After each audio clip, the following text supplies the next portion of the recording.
যদি সত্যিই তুমি নিজের জীবনের মূল্য বুঝতে চাও তাহলে আমি তোমাকে একটা পাথর দিচ্ছি, তুমি এই পাথরটা নিয়ে মার্কেটে চলে যাও। আর কেউ যদি এর দাম জিজ্ঞাসা করে তাহলে তুমি মুখে কিছু বলবে না, শুধু হাতের দুটো আঙুল দেখিয়ে দেবে। এরপর সেই ছেলেটা মার্কেটে চলে যায়। সে কিছুক্ষণ সেখানে এমনি এমনি বসে থাকে, কিন্তু কিছুক্ষণ পর এক বয়স্ক মহিলা তার কাছে আসে আর সেই পাথরটার দাম জিজ্ঞাসা করতে থাকে। সেই ছেলেটা কিছু না বলে শুধু দুটো আঙুল দেখিয়ে দেয়। তখন সেই বয়স্ক মহিলা বলে, এর দাম কি 200 টাকা? ঠিক আছে, আমি এই পাথরটা তোমার কাছ থেকে কিনে নেব।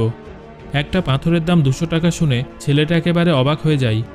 তারপর ছেলেটা ভাবতে থাকে, পাথর তো সাধারণত যে কোনো জায়গায় দেখা যায়, কিন্তু এর দাম 200 টাকা। সে দ্রুত তার বাবার কাছে চলে যায় আর বলে, বাবা, আমি মার্কেটে গিয়েছিলাম, সেখানে এক বয়স্কা মহিলা আমাকে এই পাথরটার জন্য 200 টাকা দিতে রাজি হয়। এবার তার বাবা বলেন, তুমি এই পাথরটাকে নিয়ে মিউজিয়ামে যাও, আর যদি সেখানে কেউ এই পাথরটার দাম জিজ্ঞাসা